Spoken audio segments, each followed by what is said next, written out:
Welcome back here to another episode of the Easy Money Sports Podcast. Of course, me, myself, as always, Sanders here.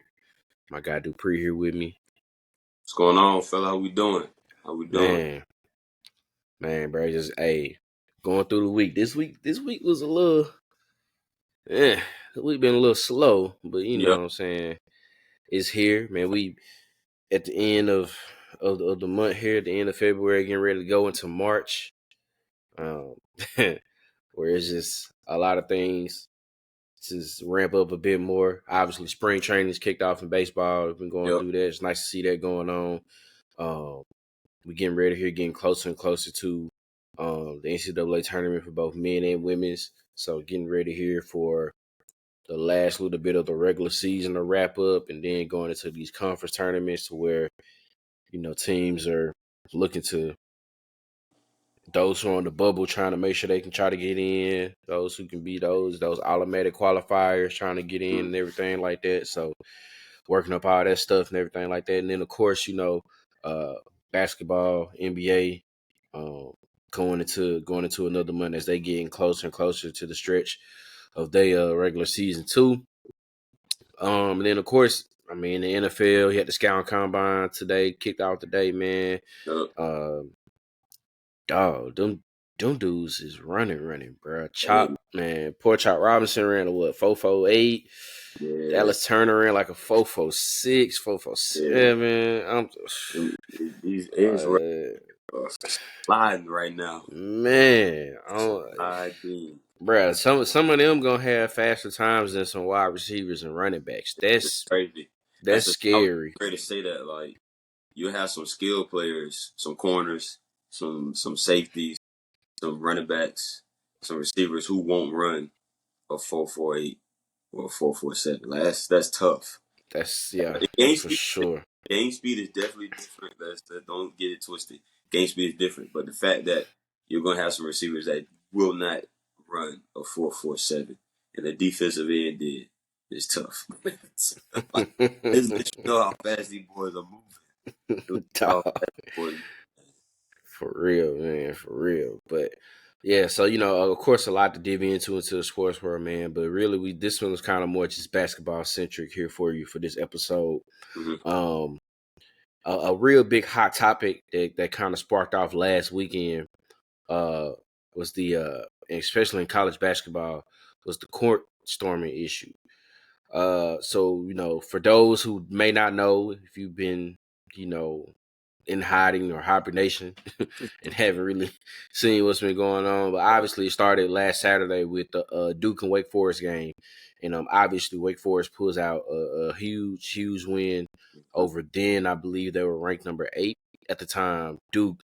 And obviously anytime you beat Duke, I mean, folks are gonna celebrate, so it is what it is. But time wind down again, his 0 or close to 0, and then the kids, man, they just start storming the court, running on the court. And then you look up and there's you see Kyle Filipowski just looks like he's just ravishing in pain, hurt. It right there in the instance, it kind of looked a little bad.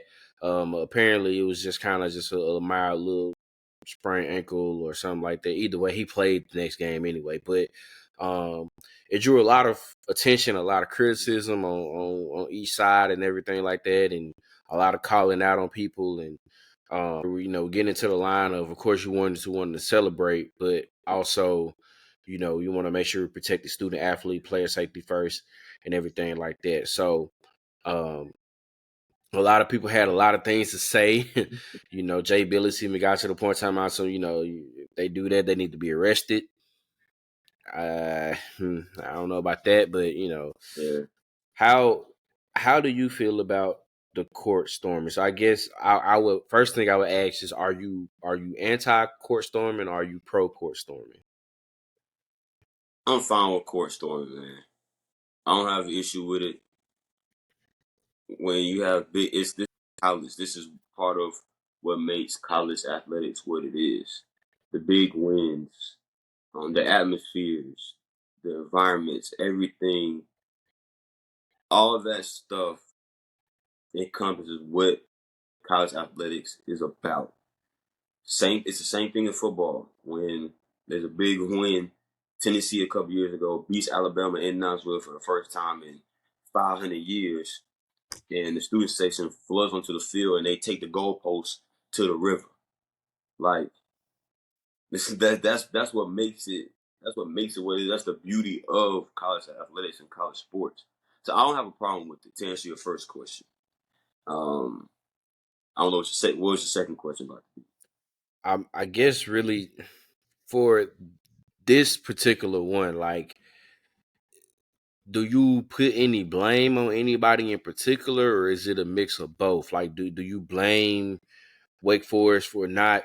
Because granted, you see the video, and when it happens, you hardly see any security there. So it's kind of like, okay, the first instinct is, where the hell is security? Because Yeah. when this is supposed to happen, the first thing you want to do is try to get the visiting team off the court for sure, Mm. right? So it's just kind of like try to get them off the court. That way they don't worry about being lost in the shuffle with all that, and something happens to where they get into it with another student or something like that.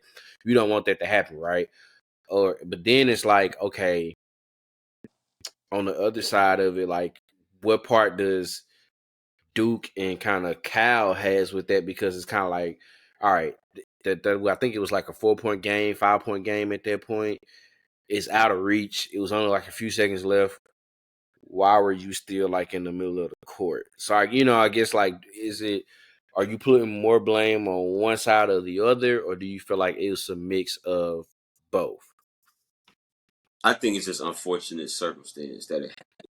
I don't think that I first don't think it's Kyle's fault for being on the court. I mean, you're on the court, so I mean, you're playing the game. So he's playing the game. He's doing what he's supposed to do. Um, I think that there definitely should be some awareness, like knowing, like, okay, this is what's about to happen, because I have seen instances where, especially in basketball, more so in basketball than football. It's a little tougher with football because of the size of the field and everything, but it's specifically in basketball where I've seen coaches, assistant coaches, security, whatever it is, funnel and grab their guys, and get them all together to follow them out of the arena off the court, because that's what's about to happen. So I think there definitely could have been a sense of awareness. I didn't like the fact that he said that he thought it was intentional, it was personal. I don't, I haven't seen a close up of what happened. A lot of videos I've seen have been from far away, and looks like the guy runs into him, but they're running onto the court. It's I don't want to exaggerate, but you have hundreds of people running onto the court. Some people are running over each other. Some people are falling. Like, there's a lot of people. It's a lot of stuff that's going on. So you're probably going to get. It's not. It is not beyond the realm of comprehension that you might get stepped on, or someone's gonna bump into you, someone's gonna push you, whatever it is, right? There's going to be some type of physical contact, especially if you're on the court. They're not worried about you. I haven't seen an instance where there's been a court storm and the fans, the college kids are running onto the court, are worried about the opposing team. They're trying to go celebrate with the basketball team, go celebrate with the football team. Like, they're not really worried about the opponent. So the fact that he came out and said that it was intentional, I didn't like that. And then head coach for Duke also saying that, amongst other people, saying that we need to get rid of it. I I, I just think that takes away from the beauty of what the college sports is, man. Like, that's what it is. That's what's been going on. Um, Is it a player safety hazard? Could it be a hazard? Yes, it could be. It for sure could be. I'm not going to act like it can't. That definitely could be a hazard to players and to coaches as well, But playing the game is also it could be could be a hazard for your safety too. So I don't think we take away. I don't want to overreact and take away part of what makes the game great because of one or a couple isolated incidents that take place. That was a big win for Wake Forest at home, like you said, against Duke, top 10 team in the nation. No telling when the last time they beaten Duke in men's basketball. So, yeah. they're gonna storm the court. That's what they're gonna do. They're gonna celebrate. Um, so why would we take away that? Why would we take away that moment, not just from the students, but from the players for Wake Forest, from the coaches? Like that's something that they're never going to forget. In 2024, we beat Duke, ranked number 8, at home in that arena, and the fans stormed the court. They're never going to forget that. Why would we take that memory, that moment away from them? So that's how I feel about it. I don't think that we should do away with it. I think it's fine. Obviously, you just need to be aware of what's going on. And if you can get off the court sooner, you can. Obviously, you will want the people that storm the court to be cognizant of the opposing players. But that's college sports. That's just what it is. I I agree with you. For me, I'm pro court storming. I don't think you should do away with it because to me, I feel like at this point it's a part of college sports culture. Mm-hmm. Like it's there, right? Anytime you're liable to see a team that get upset, and it doesn't matter who it is. I think that's the part that kind of is for me. It's kind of like, okay, this is a bit much. It's how you mentioned about just this is pretty much like an overreaction, just because it's not necessarily like, oh, we're just saying it's targeting this school because it's Duke.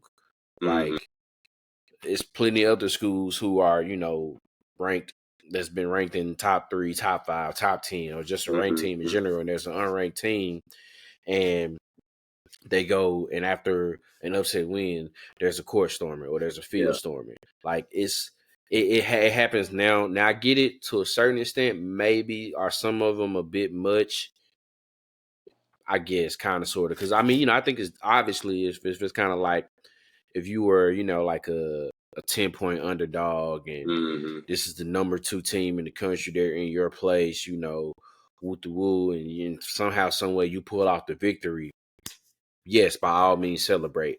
Yes, But it to a certain extent with Wake Forest, right? Like technically they were favorites in the game. You know what I mean? So it's kind of like they were kind of expected to win. You just Mm-hmm. never really know. They needed this win to kind of pretty much seal their fate to confirm if they would get in the tournament or not. That way they don't have to worry about trying to, figure out how many more wins we need to get in. It's pretty much kind of gave them like the big quad 1 win that they needed. So it's kind of just like, okay, maybe I get it. But then I'm like, it's not because it was Duke. I mean,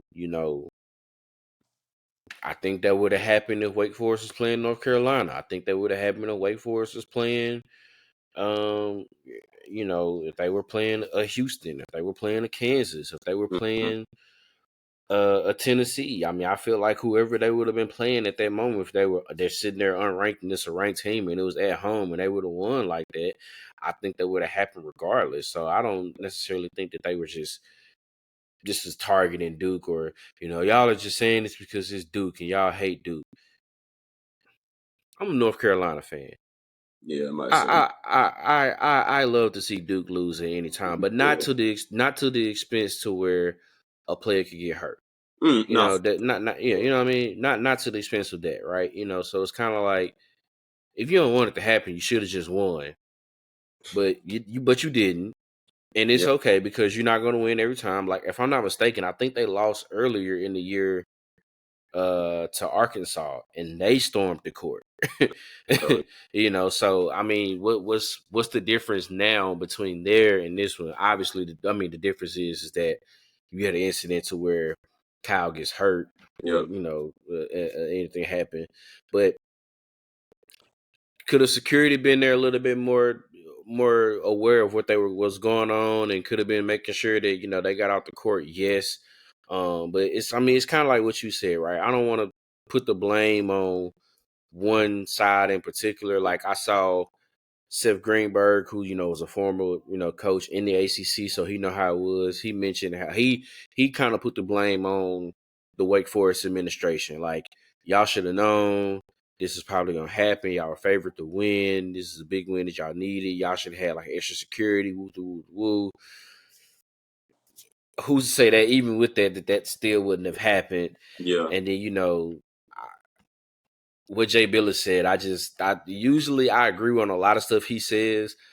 That was one I was like, nah, that ain't it. Because, Mm. sitting up here saying that, oh, well, arrest the students. Well, how you going to do that? Because they, like you said, we're talking about hundreds of students, in this arena who That are means, running the, son, you got all them handcuffs. yeah. Like, is that, Or come on now. you got to pinpoint. You got to pinpoint. You know exactly who it was Right. who ran into the player and got him hurt. You know exactly who it It, is.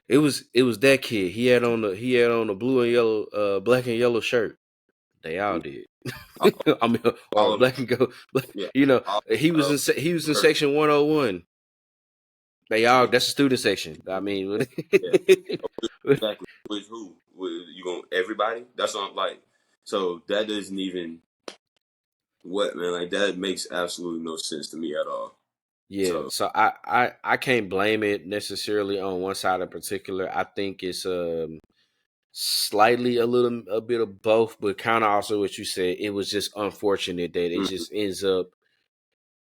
it ends up being Kyle. I also think if this was just like that's the 12th man or the 11th man from Duke, it would have been like, oh, we ran into a Duke player, but but it was just like this is one of their they got guys, you know what I'm they saying? got And they're like, oh, and the way that they're like holding it, and he's just like limping off the court, now everybody thinking, oh, what if his season is done and blah blah blah. yeah. It's kind of like what you said. It was a big overreaction. Um, and I get it because Coach Shire and all those guys, it's fresh off a loss. This is literally it's fresh, so they just kind of like you already frustrated that you lost in a way, and then like you get in the court storm on you, and then you realize, oh crap, one of your players is hurt or injured, and it's just like Yeah. whatever, man, and everything like that. But yeah, I'm pro court storming, but not to the expense of where a player gets hurt. So I mean, obviously, it's all for player safety, and I think other conferences, other leagues will make sure to look into that to make sure if something like that does happen that they are prepared for it. Um, I don't really see no point of trying to outlaw it or get rid of it. I mean, because even when you find the school, they're like, okay, cool, whatever, we gonna pay it. I mean, I think if I'm not mistaken, I think LSU got fined 100,000 when they stormed the court over they win against Kentucky. So it's just kind of like it ain't like the school ain't got it. You know what I'm saying? When you Yeah. find them, for at least the bigger schools, like Mhm. it ain't like they ain't got it, right? LSU ain't got 100,000. I doubt it. You know what I mean? So it's like, well, if you want to set in place to be like, oh, well, fine them, we'll find the school. That ain't really to me. That's not really hurting the pockets like that or really affecting anything. Um, then you can say about maybe I think I saw something about maybe possibly trying to like tell the person that they can't come to the next home game or something like that. But then again, when you get to that, how can you pinpoint and point out? All You right, gonna say who's the okay? Yeah, the first person that ran onto the court. Okay, the first 10 people. You go. What's it? It's we yeah. just let the kids like just let them be college students, man. Just let them have it. Let them have it. Cause I'll tell you right now, man. I'll tell you right now. We was at MT and we had a top ranked team coming to the Murphy, coming to the Glass House, and we won. Oh, we was gonna be on that court. Oh yeah, we would have ran down there for sure. We would be We on the yeah, court. It's over. Like we would have that's ran. what talk about. We've been on the Yeah, court. So it's yeah. like it's like let them do. Like it's fine, man. Like it's okay. It is okay. You want the player safety. It sucks that the man that he got hurt. But like you said, he played the next game. He played the next game. Obviously, if he got hurt, and, if the injury was worse, then obviously, but he was fine. It ended up being okay. I don't remember seeing a lot of instances where people have, these college students have stormed the court and opposing players have gotten injured. I don't remember ever seeing that. Really, I don't think I've ever seen a situation where a court storm has happened or uh, students have rushed the field at a football game and players have gotten hurt. I've never seen it. I've never seen it. I've never heard of it. You can see like it was like an above angle, right? You can see where they're trying to show where obviously the incident happens between Cal and like the student section. There's another part like in the corner. It's like 5, 6 kids that's just like they fell on the court and they like getting trampled like in the back because all of them are just been They running. yeah You know what I mean? more risk for real. Like than anybody else. so like Did- let's just pump the brakes. It's okay. It'll be okay. Pump the brakes. Everybody breathe. Calm down. We're gonna be all good. We're gonna be okay. Let the kids storm the court. Let them storm the court. yeah, I mean, and I get it just because like it's a little different. And I know people tried to compare using Duke again, try to compare when they upset Clemson in the football season that first week of the first week of the Mm-hmm. year, and they come storm the field. To me, that's kind of hard to want to compare it from football to basketball because it to a certain extent it does take them a little bit longer. Um, in a way, the the team can kind of realize it and they can kind of make that beeline right down to the let's Yeah, just go right. head back straight to the locker room. Don't even worry about shaking no hands, woo woo woo. Like it is what it is, right? So which that's another thing that I saw that somebody mentioned too, was like, well, why even try if you're a Duke, why even try to stay there and do the handshake knowing that That's what's they going on. they about to come storm the court. So it's just kind of Get like up out of here. Because don't even worry. it. Yeah, You yeah. Like see it. don't even worry about it. And to a certain extent, it did look like, which I'm not 100% sure. It did look like for a little bit that maybe a couple of them got on there right before the clock hit zero and everything like that. But like I said, realistically, the game was out of reach. It was like a 4 or 5 point game at that point. So it was just kind of like it was 5 points with like 1.5 seconds left. They can't. There's not a 5 point play. Mm-hmm. For them to like try to tie it up. So it was just kind of Mm-hmm. like it was out of reach. I don't know, man. If anybody tries to outlaw it, I just think at that point you're being like just a complete butthole. Because I'm like But it's if you do it in basketball, you're gonna have to probably do it in football too. yeah, well, yeah, Probably have to do it in football too.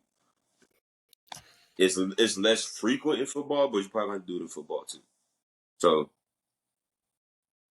I don't know, man. You yeah. can't do it in one sport, and not do it in another. Well, yeah, you're right about that one for sure. Can't. You're right about that one. But hopefully, they everything gets situated and everything has calmed down. Cooler heads will prevail, and hopefully nobody tries to sit here and outlaw Mm-hmm. or try to do whatever to get rid of court storming, but hopefully that they can come at a common ground on to figure out how to not necessarily take it out, but to make sure it's done safely. But it's kind of like you said, this is to me the first and the only instance I ever seen it to where something like this has happened. So Yeah. to my knowledge, I don't know if there's been like that any other times before, but I can't recall any time the court's been stormed to where an opposing player has gotten hurt from getting into just the melee trying to get out between himself or themselves and the crowd. So Yeah. I don't know. I think it was like you said, it's just a little bit of too much overreacting, and it is what it is, man. But oh well, let's we'll go ahead and move on, man. So to the league, man, the association. Obviously a lot of action going on right now tonight. If I'm not mistaken, I think is Golden State and New York still playing right now? Yes, Yeah, sir. yeah, they're still playing. Um, Steph was getting off early, Yeah. for sure. The Knicks are trying to make a run. They're making a run. Trying to make a run to come back. Steph Okay, did a okay. three. Steph Mm, just three. I tough. believe it is. So it's 100 to 90 with 2.5 minutes left. Go up by 10. Okay, Go say up by 10. So for sure, for sure. But yeah, man, over. ooh, That's a game. yeah, it is okay for sure. But man, a lot transpired pretty much over this last week of basketball for sure. Far as injury news wise, obviously the biggest name that has happened, Trae Young out for some time with that left hand injury. Um, Heard it, back in that game. Was it against Utah, if I'm not mistaken? They just played Utah a couple days ago. A couple days ago. Can't It was remember exactly who it was. I believe it was against the I think it was maybe the Raptors game. Toronto. It was Toronto. Now I remember. Yeah. It was the Toronto game. Raptors. So out for some time, if I'm not mistaken, with about 4 weeks, they said 4 or 5 weeks, I think. Yep. Yeah. Tough because obviously when you think about like teams in the East and certified playoff teams, you kind of always figure that Atlanta should be in that mix. But right now, currently sitting at 26-32, right there at the end in that 10 spot of the play-in area. So Yeah. kind of sucks just because honestly, if you look at the roster, it's not a bad roster. That team should be better than what they are, but just man, the real inconsistencies. If I'm not mistaken, I think at some point I forgot when it was now, but literally over a span of I forgot however many games it was, their record was literally right at 500 because it's just it's like they're winning 2 but losing 3, coming back and winning another one, and it's just I don't know so much, man. What can well, I guess the two things is what can Atlanta do while they're going to be out without Trae, and what's going on to where they just can't find that consistent play out of a roster that should be way better than 26-32. Well, they without Trae, they're going to have to find a way to keep their head above water. Um, it's going to be tough without them. Right now, they're sitting at the 10 seed, and Brooklyn is right behind them. Brooklyn is 4 games behind, but they're playing Brooklyn tonight, and Brooklyn is winning by almost 40. They play Brooklyn again in a couple days, but their schedule playing Brooklyn tonight, but they play Brooklyn again on Saturday, the Knicks next Tuesday, the Cavs next Wednesday. Then you have the Grizzlies, Pelicans, Trailblazers, Jazz. Okay, then you're on the road. You start your road West Coast trip with the Trailblazers. You go Jazz, Clippers, then Lakers, then Suns. Then you turn around Hornets, Celtics, Trailblazers, or Celtics, Trailblazers, Celtics, and then Bucks. That's all in March. That's what they have in March. Tough. That's a tough stretch to not have your best player. Uh, I think the inconsistency with the Hawks stems from injuries a little bit. You have some guys getting injured. Jalen Johnson was rolling early in the season, then he went down, and it seemed like all of a sudden the Hawks couldn't play defense, couldn't get anything going, couldn't win the game without Jalen Johnson. DeAndre Hunter, he's had his nicks and bruises. Um, Bogdan Bogdanovich, he's had his stuff too. It's been rough back and forth ever since that run, man, back in 21 when he went to East Conference Finals, man. He just really haven't figured it out and found the formula to get back to that mode where they were a couple years ago. And I think the injuries plays a part in that. I think it's still early in the DeJounte Murray, Trae Young experiment, but I think they work well together, but that really hasn't panned out. They need another dynamic wing, and I think that it's crazy because DeAndre Hunter has his moments where you're like, ooh, oh, there it is. Like that's the guy. Like that's what we drafted, and then he goes back to being radio silent. So um, that's kind of what it is right now, man. It's Trae and it's just Trae and DeJounte, and it's kind of everybody else. Bogey always gives you a good run and gives you some stuff, but it's injuries, and I think it's just inconsistent play from some guys that you can't afford to be inconsistent. Um, that's kind of what's got the Hawks kind of reeling right now. I think you got some good young pieces, but they need some more help. And right now from guys that like a DeAndre Hunter. Um, they're not getting that help right now. So without Trae, it's gonna be tough. I'm scared that they're gonna not even make the play in. I'm scared they're not even gonna make the play in with the schedule that they have coming up, especially in March. So we'll see, man. Hopefully they can hold on and Trae can get back. And you never know, man. All you need to win is 2 games to get into the play in. You win 2 games and you're in, and try to do what you can in the playoffs. So Yeah, I'm right there with you, especially with DeAndre Hunter. I think obviously when they got him, and then you saw the flashes of what he can do for sure. mm-hmm. Uh, they kind of need him to be. I don't want to call him a third option, but it's kind of like, hey, if we have a night where DeJounte isn't scoring or Trae isn't scoring, we can kind of depend on you, come Mm-hmm. to you to be that guy. It's kind of, I mean, in a way, like let's just kind of say it like this. It may not have been intended to, but it's kind of like, hey, we chose you over a John Collins. I mean, we Yep. chose you over, a bunch of other guys. It's kind of like, so we see the flashes and we see the potential. Like we need the consistency, and I think like you said, he's the biggest one who needs to be kind of more consistent because I mean, the potential is there, the flashes is there. You've seen it, numerous occasions to where he's been that guy. Sometimes you look up and you realize he's the leading scorer, like Yep. or he has end up being a double double or something like that. So it's just kind of like he can do it. It just kind of sucks that he can't, because which also he deals with injuries sometimes too. So it kind of goes into what you're saying there too. Hey, the best ability is availability. So That's it. when you can't be out there the way you want to be, that is kind of hard on it for sure. But I, I don't know.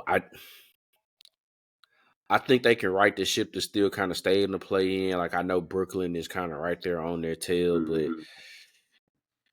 I think they have enough. But that schedule you named off for the month of March, that's not easy. And Yeah. on top of that, especially the fact that you throw in that Western Conference West Coast road trip that they got, and really we're outside of I think Portland. Them some pretty good Yeah. I saw the teams that you got Portland. to play. Yeah. I It's mean, yeah, outside of those two, you kind of that's a tough Western Conference trip. The fact yeah. that you got to go and get both LA teams and Phoenix. It's just right in the midst of all that. It's kind of tough, and then with the other teams that you mentioned, that's probably besides Brooklyn, you're sitting there, you're playing the top half of the East, right? Yeah. Boston, Cleveland, New York. It's just kind of like, Milwaukee. gosh, It's yeah, Milwaukee. It's hard. kind of like, dang, how come I'm right in this mix? I can't be playing, Charlotte, Detroit, Washington. Yeah. Yeah, We but them.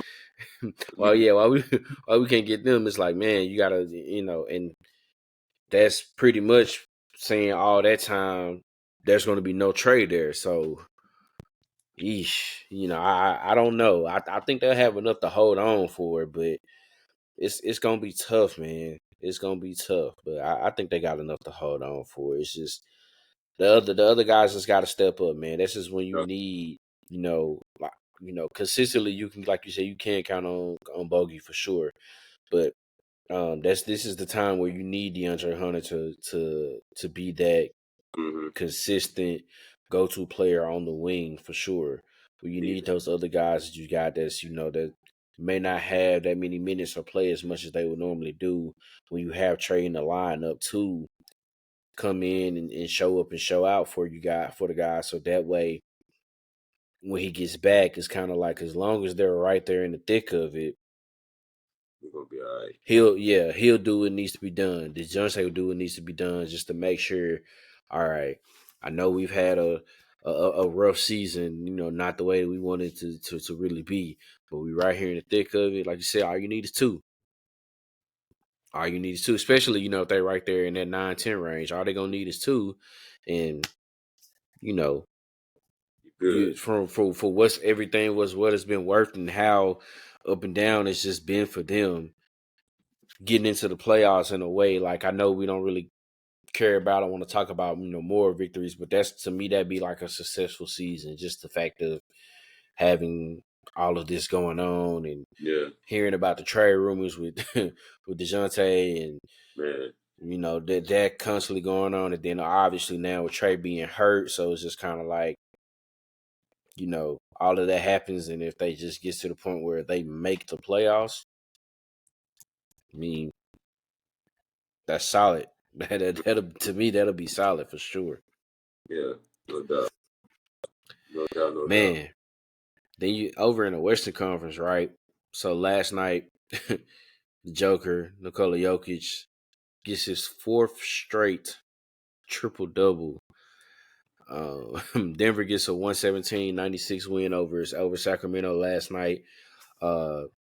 And it's crazy, right? He goes for 14 points, 14 rebounds, and 11 assists, and he did it in 3 quarters. I mean, dude, like I know, like we talked about out in the West, how you look at Minnesota and Oklahoma City and the Mhm. Clippers and everything like that, but dude, the defending champs is right there, bro. Like, I feel like they not getting talked about enough as they should. I mean, I get it. Minnesota's having a hell of a year. OKC is having a hell of a year. You know, uh, obviously when healthy, the Clippers is right there in that discussion. They really have it. If they have it all together and the guys are healthy, they really have a legit chance. But we talking about Denver here. Pretty much have everybody they had in place besides from Bruce Brown, and a lot of us thought them losing Bruce Brown would make them kind of take a step back, and that hasn't really happened.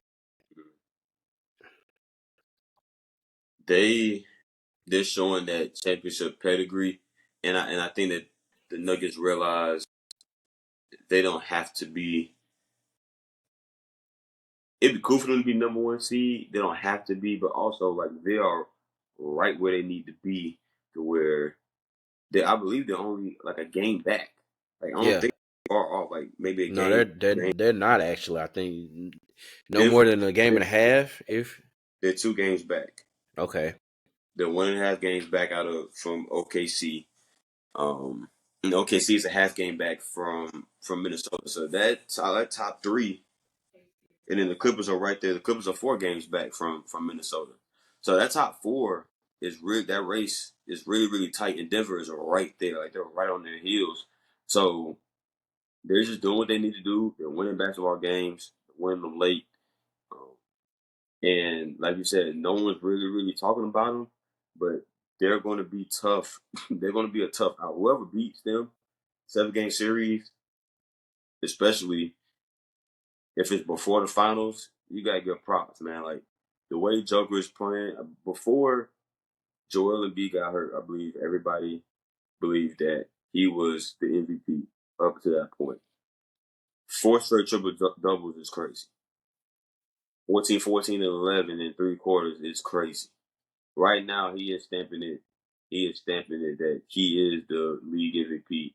I believe that he's a front runner right now. I believe that he is in the lead for MVP honors. Um, it's funny. It's funny, and I find the Joker funny because you hear like his teammates talk about him. You kind of hear him talk like, man, like I don't want to be famous. I don't want to have to do all the extra stuff, the media and all. Like I don't want all that.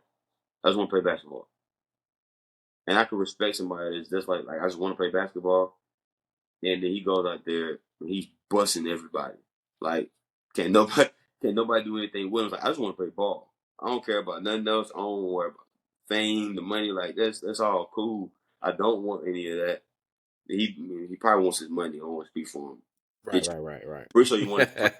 But the fame that come with all that, he don't care about being famous or nothing, man. I want to play basketball. I want to win and play basketball.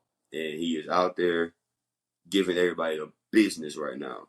Um, I just, I wish we could get a Joel and Joker matchup like in the finals or something, man. I would love to see that because we are in this day and age. We don't get the matchups of two great bigs, and I don't know if we've ever seen, to be honest with you, in our lifetime. And maybe you can think back.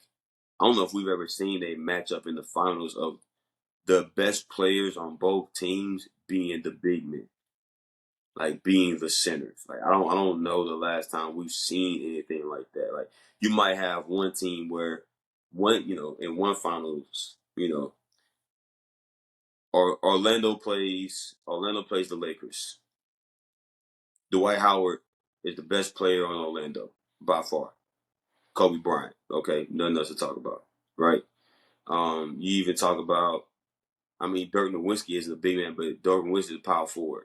Dirk Nowitzki, best player for Dallas. Excuse me. When they played that first time against D Wade and in the Heat, Shaq wasn't the best player. Dwayne Wade was the best player. Dwayne Wade was the best player. So you have those matchups. You go with the Tim Duncan teams. Tim Duncan, he's the best player with the Spurs. What matchup did he ever play in the finals where the opposing team's best player was another center or power forward? Like you just don't see those matchups, and that's something I would love for 7 games to see them two dudes go at it. Because that's just something in our generation we just hadn't seen. But he's a great player, man. Um, He's very unassuming. He does not look like he can get out there and do what he does, but he does it. It might be slow. He might look uncoordinated or might look sloppy, but can't nobody do anything with the ball. Can't nobody do anything with him, man. He's out there getting buckets. Um, and I think he's en route for another MVP. And teams in the West better look out because they might be on the way to another run to the finals too. Nah, most definitely. It was funny. I was actually watching not last night's game, but I think that was Sunday's game they had against the Warriors Mm, with some of the family, and we just watching them play, man. And I was just like, that's crazy how the best player on the floor right now really don't even. I don't want to say he don't give a damn about basketball, but it's just like this ain't even his favorite thing to do. This is like a hobby, right? You know. mm, and I go, one of my family members was like, "What you mean? Like he don't like basketball? So why he playing?" I was like, "No, no, he good at it." But I'm saying like this is something, tough, man. I was like, I told him about the, after they won the chip last year, how the reporters told him about the parade, and he was like, parade, like man, I want to go back to Siberia and go check on my horses, like, I'm trying to real. That's something I gotta like, see for parade and you know what stuff. I'm saying, like, bro, he not even worried about, and I was like, man, I was being funny, I was like, man, vertical like this big, bro, him. It's crazy that he's the best player here doing all that, and he's not, obviously the most athletic or whatever. His body type don't jump out at you, but I mean, dude, the dude is so skillful. Like you just can't. It's crazy, right? And I mean, and I get it. Some people may not feel like he don't necessarily have to be like in these conversations for MVP, but I don't see how he's not. I mean, obviously you got Luka, you got Tatum, Mm, maybe some other couple other guys that you may look at, but there's, SGA, but there's just no way you can have this conversation and still not say, well, don't forget about that's it. Nikola Jokic. I mean, Yeah. dude is like playing like out of this world. And like you said, as far as in our generation, I don't think there has been a time like far as us, our generation, seeing where Mm, the two best players on each team were bigs. I would say the last time history wise, you could probably say that maybe Houston or Orlando when it was Hakeem and Young Shaq, but you could kind of yeah. debate on Yeah. that with like, well, who is it, Shaq or is it Penny? And some may say Shaq, some may say Penny. So it's just I don't know. I would say at that time it was Shaq, but Yeah. I mean, that's probably the last time we seen something where the two bigs were the best teams on, were the best players on that team was probably Hakeem and Shaq. So, it, but even then, that's kind of we was young bulls, and that was that we was super young, so we like And that one I wasn't even born, bro. you know what I'm saying. So Brown. I probably, you know what? I probably wasn't here yet neither. I don't know if I was. It wasn't. I wasn't that old. I was Yeah, still yeah. in my diapers if I was. So, you know, that's yeah. We hadn't really seen any because I mean, you know, the 3P Lakers. Shaq wasn't. Yeah, Shaq didn't see nobody for real. You know, yeah, Shaq didn't see nobody for what Matumbo. You know? But yeah, man, I would like to see hopefully that we could get Embiid and Joker in a series here, man, soon and very soon before it's all said and done because it's just like that's very it'll have an old school feel to it where it's just like all right, everything is going through the bigs, but like they skill set, you know, they're Yeah. doing things that some of the guards can do, if not better, you know, so it's just kind of like it would be amazing to see for sure, man. But I mean, yeah, you right about Denver, right? I mean, you know, they might not have the top seed like they had last year, but I mean, they kind of in a way they're right where they want to be, right? You know, they're Mm-hmm. cruising along. They haven't really just taken a step back like that. You know, it's just I guess you could say two other teams record wise are just having a better season, but they are literally right there in Yeah. the thick of it to where they continue on this run because I think now they've won four straight after they kind of went on a little losing streak themselves. But now they've reeled off four in a row. Got a game tonight in the rematch against Miami. So Mm-hmm. they're gonna try to make that five in a row. So yeah, man, I think obviously they're in play for to make another run to the finals. That top four is gonna be crazy, man. If they can all don't even matter what seed they are, but if that's gonna be 1 through 4, if they can all make it through their first round matchup, we're gonna have a hell of a semis and a hell of a conference finals of whoever it may be coming out of the West, It's because gonna be, yeah. It's gonna be a that's lot. gonna be insane. That I mean that's gonna be insane because it could literally be the way that they're playing. It could literally be any one of those four teams that can find a way to come out of the West if they all can make it through like their first round series for sure, depending on the matchups and who they may have. So just another crazy performance for Nikola Jokic, man. Nothing new.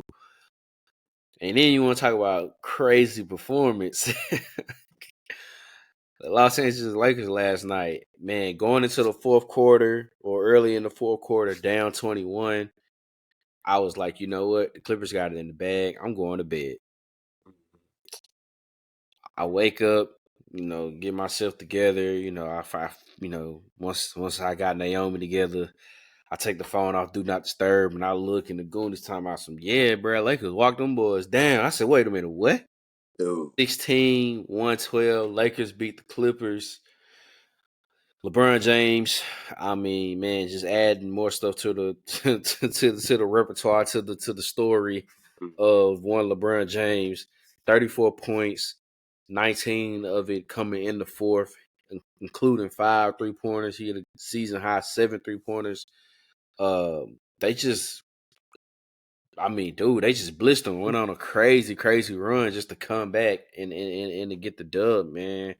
Um, I know, like, obviously they still kind of struggling a little bit up and down and deal with the time, and they kind of right there in the thick of it, as far as in the play-in goes and everything like that. But, it's a loaded Western Conference, so it's just, it's going to happen like that, right? But, I mean, Yeah. man, to have a game like that where a lot of times, usually when you see recently here, you see LA, as far as the Lakers get down like that, it's usually pretty much raps. It's like GG's, right? And they on to the next. But they kept clawing and clawing, man. Just talk about that real quick. That's tough. It was tough. I definitely cut the game off, went to sleep, and assumed that they had won. And it's funny. It's funny because I didn't even check. Um, I saw in the group in the Goonies, you guys talking about it. Um, really didn't pay too much attention to. I just saw them talking about the game. I really didn't pay attention to what was going on. And we had a team run this morning, and I was sitting down in the lobby talking to our quarterback. And I was like, the Lakers win? He's like, nah, the Clippers won. They end up. I know they were up big. and everything. I was like, yeah. I was scrolling on Twitter. I was like, yeah, it looked like LeBron had 19 in the fourth. He said, yeah, he did go crazy, but the Clippers won. So okay, let me go check the score. I'm like, no, they lost. I'm like 19 in the fourth, and they still lost. That's tough. 19 in the fourth. They don't even sound right, Oh, right? down, yeah, that don't sound right. That don't sound right. That I mean, and all I saw were the highlights of his 5 threes in the fourth. That's a gutsy performance, man. That's a clutch performance from LeBron. They need every game right now.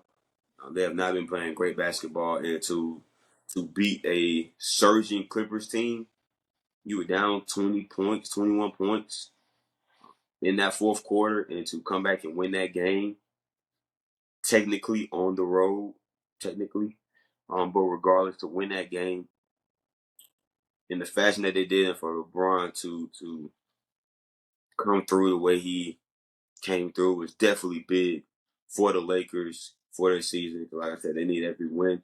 I do think though it spells trouble for the Lakers because I don't know how many times you're gonna be able to go down or be down 21 and LeBron is gonna be able to bail you out.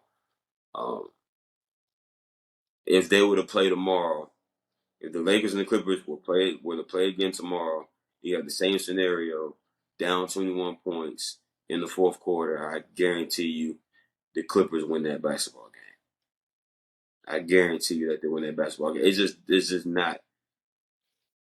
LeBron is not going to be able to bail them out all the time, and he just went crazy.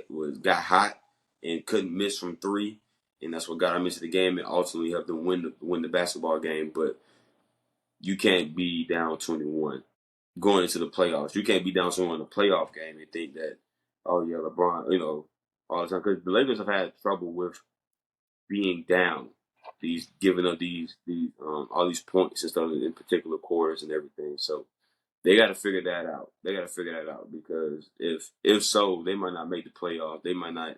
They might lose in the play-in.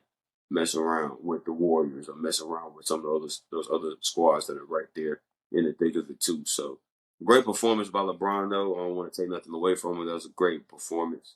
19 and a quarter is tough. Now I wish I would have been able to stay up to see it. Because I do believe that the Clippers um, are a very, very good team. I've been waiting on the Clippers to make a run. Obviously health has always been a thing with them. I'm hoping that Paul George can come back and be healthy and all those guys stay healthy because I want to see the Clippers make a run. I think they can win a championship. I really do with the roster that they have and to beat that quality of a team the way they did coming back in that fashion is definitely um, a sight to see. I know I didn't see it, but for everybody else that saw it, I know that it was T. Right, So right. yeah, LeBron, yeah, yeah, LeBron doing LeBron things, man. That's the best way I can describe it. Sure. I mean, just to obviously, you don't want them to just kind of like pack it in and throw in the towel because it was still kind of pretty much early, like it was Mm-hmm. early in the fourth. So you knew like it wasn't like over with, but you also felt like, okay, they're down by this many. It's the fourth quarter. I know it's a lot of time left, but it's just kind of like, can they really even get hot like this? Or can Mm-hmm. somebody get hot like this? And can they get the stops on defense? Because that's the thing, right? Like for you to make that comeback, yeah, you got to score, but that means you got to get your stops on defense, right? Yeah. So clearly, they've been doing that, and that's another thing that like the Lakers have been having trouble with all seasons, like defensively. I know, like on offense, they can find a way to get there. They got plenty of guys that's capable. I mean, Mm-hmm. obviously we know LeBron can do it. We know AD can get hot at any moment. D'Angelo Russell can get hot at any moment.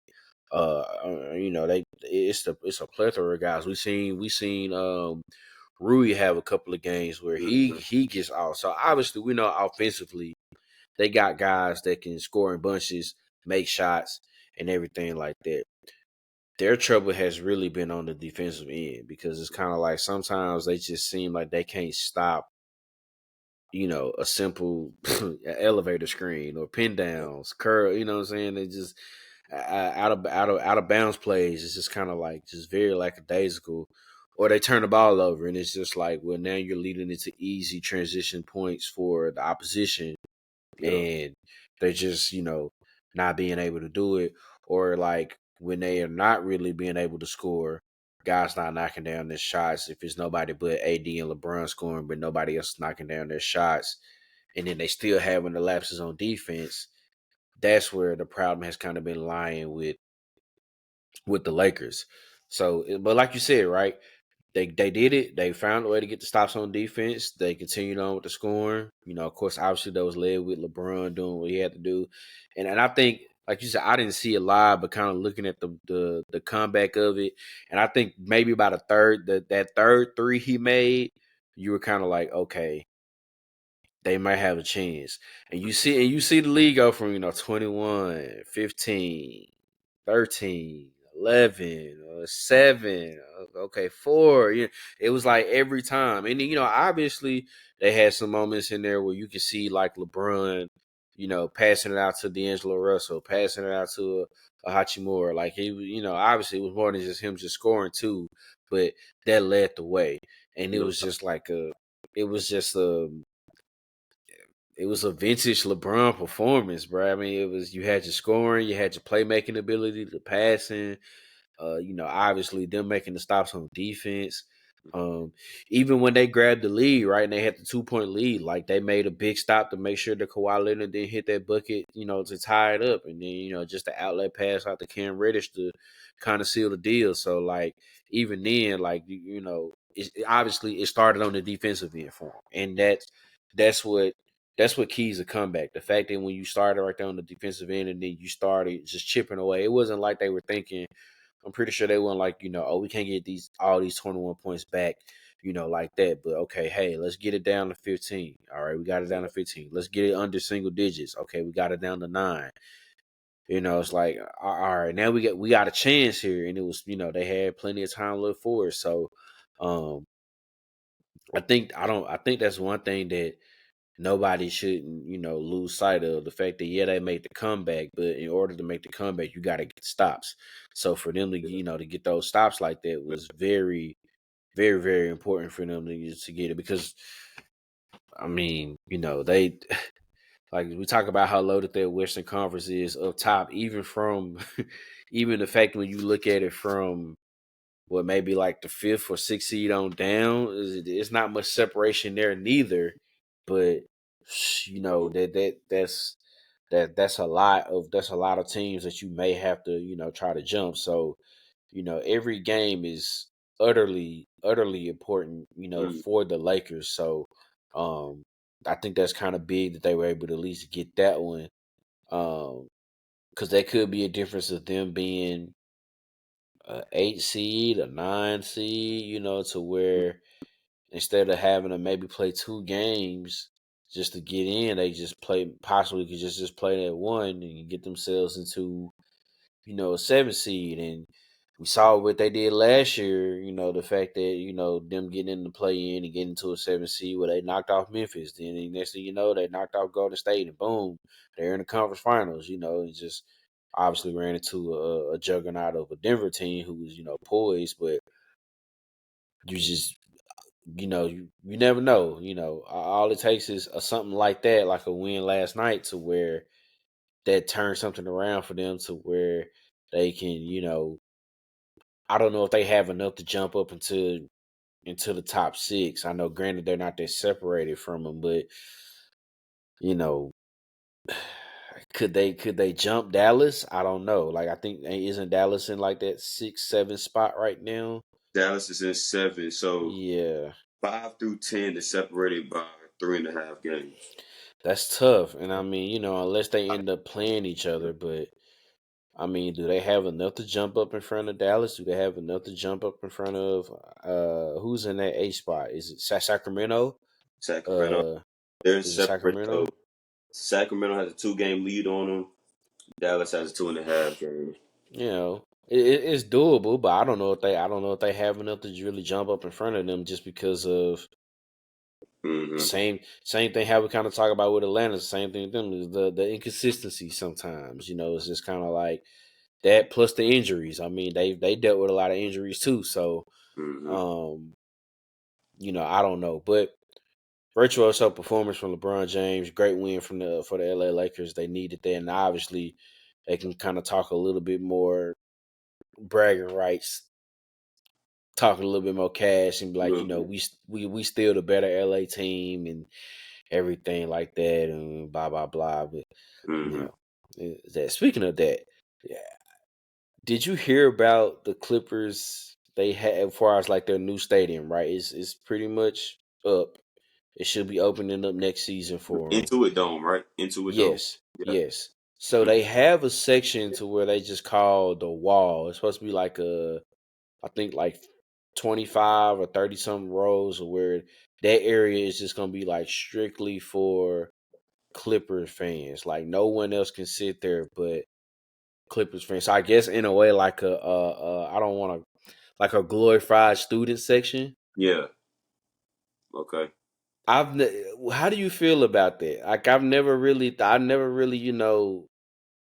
Uh, seen that like in the NBA. Like it's I don't know. The first thing came to mind was like everybody else at the game, not a Clippers fan, but I don't have an issue with it because, and granted, this is transition going to the NFL, and you've been to Mercedes Benz to a Falcons game, and they have that section in the corner of the end zone where nothing but the rise up flags and everything. Like that's all it is. Is I don't know what that section is called. I think like the DJ is over there and yeah, all straight up white flags, black flags, whatever it is.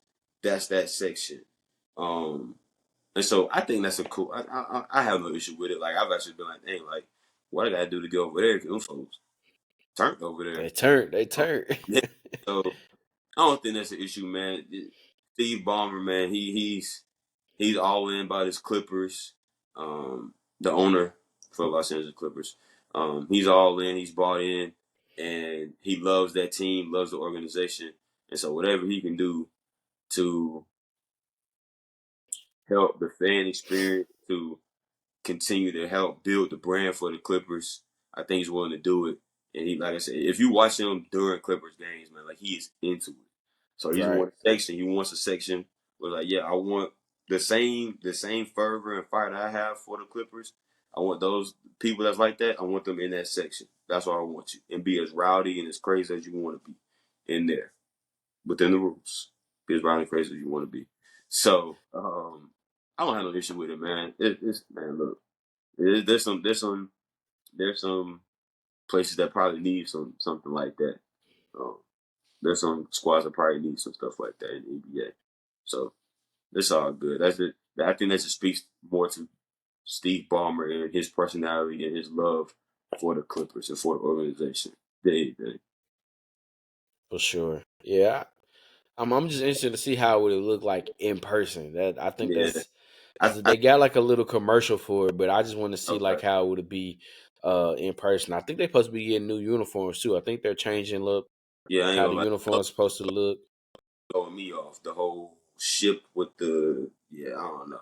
Oh, that's throwing me off. I don't know what a clipper is. The only thing I know hair clippers. That's So it.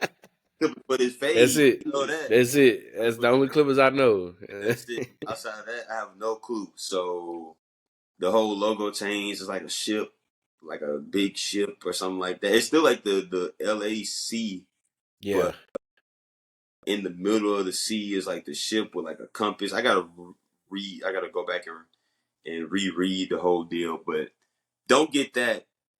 But the wall, I'm for it. I'm for it. Yeah. Yeah. Fan So experience, man. Fan experience. definitely for sure, man. Uh man, as we get ready to wrap up another episode, you got anything that you want to give out, say anything out to the people? No, man. Appreciate the support. Keep watching. Keep watching. Stay tuned. We definitely with March Madness rolling around, we'll have a lot of college basketball talk coming here soon, as far as men's and women's. basketball. 'Cause we definitely paying attention to the women's side of things as well. The women's tournament was crazy last year, and I'm pretty sure we'll have some good matchups, some great matchups as well in that tournament. Um, but yeah, keep supporting, us. We appreciate it, and that's it. That's it, man. That's all I got. Yeah, same for me. I guess sidebar since you bringing up the women's, I obviously not a really surprised, but she went ahead and made it official. Caitlin Clark went on ahead and said that I'm gonna declare for the NBA draft I mean, I this don't know year. why not. What's I crazy? mean, If Indiana has the first pick. they do. If you don't draft her in the Leah Boston, That's gonna be what? I mean, hey, bro, I'm just let you know something. So I'm just gonna let you know Man, they probably won't have the first pick the next year. If they take, nah, yeah, which they should take. Like you take Caitlin Clark and you pair her with Leah Boston, they won't have the number one pick in the nah, 2025 draft. I can guarantee you that. nah, for I sure can not, guarantee for you that. sure not, for sure. But so had to throw that out there just because we bringing it up, and they just released, if I'm not mistaken, they just released the top 16 seeds overall seeds for the Yeah. women's tournament too, if Mhm. I'm not mistaken. So take a look into that as well. Not quite sure how true this is, but I saw like a leak of what a current bracket might look like in one of those NCAA women's tournament. Let's just say that they had the alma mater linked in as a 10 seed, and they were going to be in the same bracket as the before mentioned Iowa Lady Hawkeyes, who were a 2 seed. Mm. So if The we were a 10 10, if we were a 10 to upset a 7 and Iowa as a 2 seed, it was potentially you could potentially see MT against Iowa. I I don't know. think 10 is a little low. I feel like Yeah, man. they could probably at least give us an 8. Golly, I don't know what we got to do. But that's the thing, right? I mean, bro, the girls not even getting any type of, they're not even receiving votes in the AP. Like, bro, if you go check the AP poll, they're not even receiving votes. It's ridiculous, man. They're not even receiving votes. So I guess, man, they just gotta just keep rolling along, just keep winning these last few conference games that they got going up, and then get ready to roll through the conference tournament. Make sure they get go ahead and get their AQ, get their automatic bid, so that way that bid Yeah, ain't stolen from nobody. They can go ahead and get that bid and see where they go with it and what bracket they may be in, and try to at least get one. At least get one dub for sure, and hey, see what they can do with it, man. But yeah, I guess. I mean, 23-4. They're 23-4, undefeated in conference play. and not ranked is kind of insane, but I digress. It is. man. Shout out to the Lady Blue Raiders, man. Shout out. You know how I feel about the AP poll, so Yeah, we ain't let, got to go ahead. I'm not gonna let me you over too. let me stop because I mean hopefully one day I might want to have to get a vote for it. So let me not. It's I all don't good. want to mess nothing up. Anyway, man, but yeah, no, like always, continue to support the podcast. We appreciate it. Yeah, of course, with March coming up, a lot of things gonna be geared towards March Madness and getting the intro closer and closer to the playoffs, and um, free agency for the NFL kicks off March 13th. So obviously, that's gonna jumpstart back into seeing what happens with that and getting closer and closer with pro days and everything like that as we inch closer and closer to the draft too. So obviously on the lookout for that. By that time, I believe we got like another week or two of spring training, and then the season's gonna pop off. Or do they got a month of it? Do they got still like a Normally, whole I month get of it? let It's about a month, so it's normally about April when they kind of open open day. the day is. Gotcha. So I mean, obviously looking out for that too because it's a lot going on in the baseball season, both on the diamond and off. The fact that we mentioned a little bit too, talking about possible expansion. So got to be on the lookout for that too. Yeah, man. So we appreciate that. Just continue to support the podcast. Follow all the social medias, man, the Instagram, the Twitter. We appreciate that. Man, love black women, cherish black women, protect black women. No means no. No means no. As we getting ready to transition into March, the springtime, the weather is getting warmer and everything like that. Everything is still consensual. Okay, I's dotted, T's crossed. That's Make it. sure we're doing all that for sure. Um, Speaking of February, since it's this year we had a leap year, and we kind of mentioned it earlier before we started recording, but I kind of want to ask it again, right? Because we got some folks that we know today is your birthday, and you've been on this earth for however many years, but technically you're only like 7. You only like 7, right? But anyway, that's not the case. That's neither here nor there. So Play so man. obviously the question is that a lot of people bring up is, when it's not a leap year, do you celebrate your birthday on February 28th Mm-hmm. or do you do it on March 1st? If this was you and you a leap year, like literally your birthday is the leap year day, Mm-hmm. but you got all those other years, how are you celebrating your birthday? Are you gonna go February 28th or are you gonna go March 1st? Because you only gave me those two options, I would probably go February 28th. Um, Honestly, I would celebrate on both. I would celebrate both. I would consider them both. Um, I think the point, and we talked about this earlier, I think the point of my birthday is in February, so I'm going to celebrate the 28th of February and not celebrate March. That's definitely a good point, and I feel that. But I'll celebrate both because I'm jammed in the middle of that. I don't see it but every 4 years, so I'm taking it. I'm taking it. 28th, cool. First, cool. Somewhere in there, somewhere, there's a sliver of time where I get a little. So I'm going to take a little piece of this, a little piece of that. So I'm gonna go with the 28th and March 1st. So that's what I would do. I would. The 28th is my birthday, but I'm celebrating on both days. I'm celebrating on both. For me, I guess it would depend on like how the day falls. But if I just had to choose, I think I'm gonna go with the 28th too, just because of it still being technically February. So I'm just like, I guess I can roll along with that. But if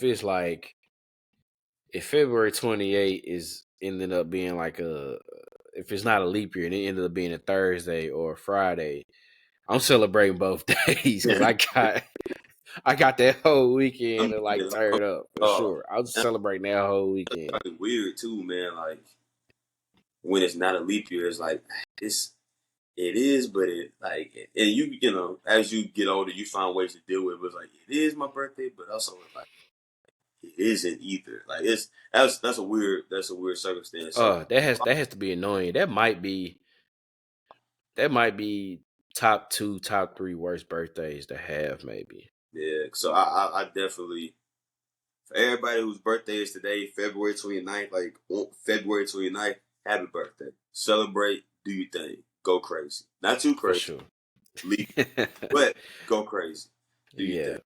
yeah, for sure. But yeah, man, we appreciate the love, man. Like and subscribe to the YouTube channel. I always be on the lookout for that.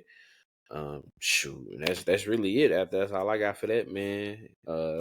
Like always, this has been another episode of the Easy Money Sports Podcast.